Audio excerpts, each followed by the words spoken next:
Talk about the law of independent assortment. This is the third of Mendel's laws. Greg Mendel, the three laws that we've talked about, this is the third one. There's a previous video that we did that where we went through the other two laws.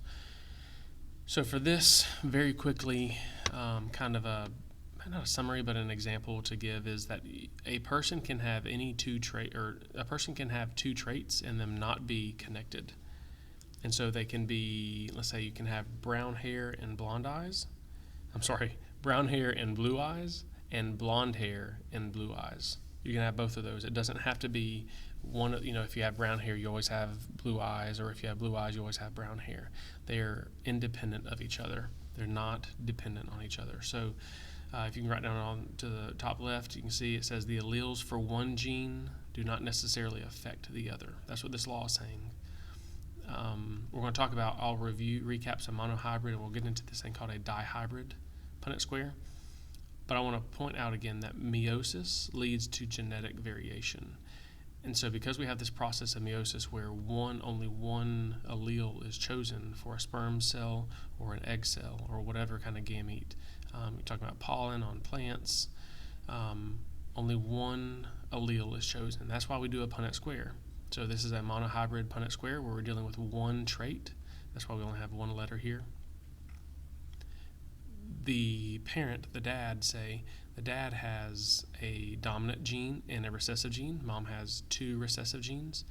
And in this case, the dad could give either one, but he cannot give both. He doesn't give both of these alleles for whatever trait this is. He only gives one. And so, we talked about sperm cells are half cells. This is two alleles would be in a person. There would not be two alleles in a sperm cell, and that happens, during sexual reproduction when the sperm cell fertilizes the egg cell. The half from one gets to the half of the other, and then it makes this whole. So, in this example, we've got a heterozygous and a homozygous recessive, two individuals, and they're going to have a baby, and this is showing what might happen. So it is not possible for this gene, it is not possible for these two parents to have a homozygous dominant genotype for their baby. Their baby will not be homozygous dominant because only one of them has a dominant gene. This one, the mom, cannot donate a dominant gene. So the baby cannot have a homozygous dominant genotype. But what they can do, they can have heterozygous and homozygous recessive. And if you don't remember this, you may need to go back and look at previous videos to see how to do a monohybrid Punnett square. We're going to jump into dihybrid. So monohybrid is one trait. So say the color of your hair, or whether you have dimples, or whether your earlobe is attached, or whether your second toe is bigger than your first toe. Those are all each one trait. Dihybrid means two. So di means two. So there's going to be two traits. So for this example, we're going to talk about peas, and we're going to say that a pea can be yellow, and it can be green, it can be round, and it can be wrinkled. And just because it's yellow or green doesn't mean it necessarily has to be round or wrinkled. So it could be yellow and round, or it could be yellow and wrinkled. It could be green and round, or green and wrinkled. These two are not specifically attached. But let's say we have a pea plant that in this case is yellow and round, and we see that the dominant trait is showing because that's all both alleles are dominant for color, and both alleles are dominant for shape. And it's going to breed or cross with, it's going to have a baby with a homozygous recessive individual for both. So it's going to be green, little y, see that right here. And it's going to be wrinkled, little r, and those two are going to have a baby. So to figure out how to set this Punnett square up, if you want to look ahead, this is the answer all the way across. But to do this, we're using FOIL. This is the FOIL method. So we're going to say, this is something you may have seen in algebra. First, outside, inside, last. So we're going to see this as one entity.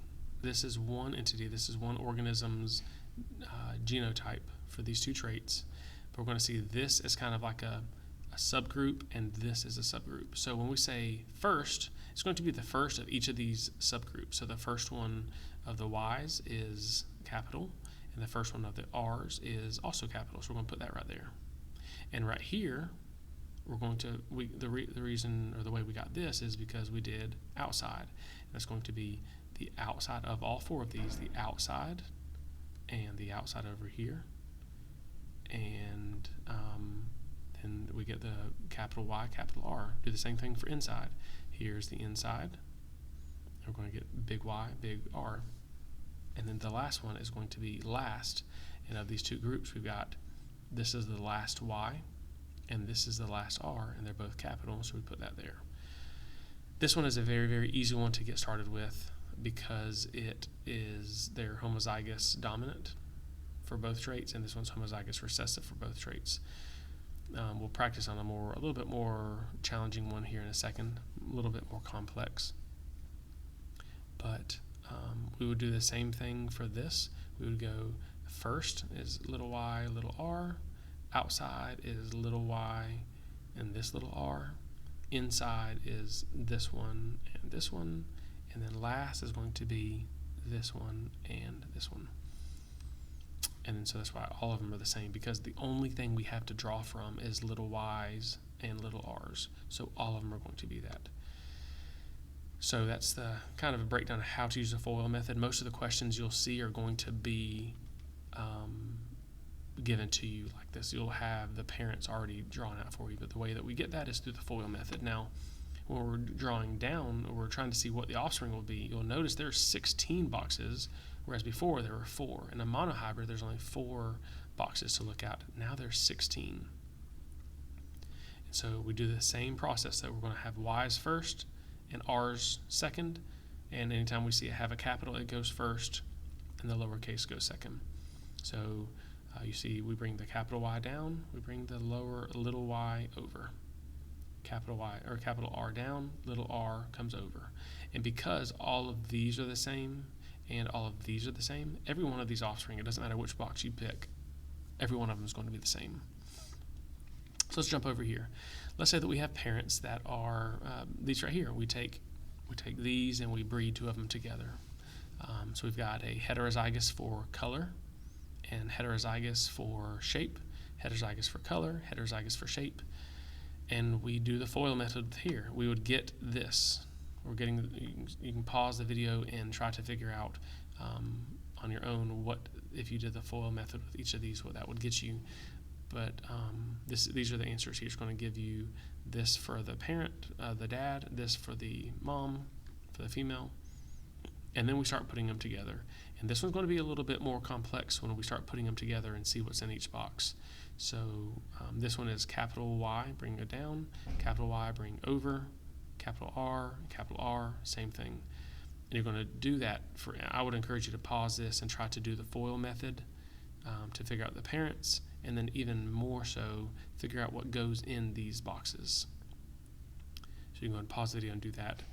Once you've done that, if you go around and see what these are different genotypes. So this is homozygous dominant for each, capital. This one's capital, lowercase. Even though they have a different genotype, they do have the same phenotype. These ones are yellow and round. This one is yellow and round. And so just because it has a slightly different genotype doesn't mean that they're different in what they look like. It's kind of a throwback to if you're looking at a homozygous dominant pea plant and a heterozygous pea plant, they're going to look the same because they both have that dominant gene there. All right, so what I did is I went through and I filled all these out based on their phenotype. Yellow, I didn't have a yellow marker, so I used orange. But this is orange round, orange round, orange round, orange round. This is orange wrinkled, orange round, orange wrinkled, orange round. Or I'm saying orange, I mean yellow. Yellow round.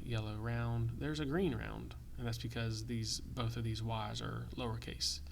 It's going to be green, and you can see then the green wrinkled.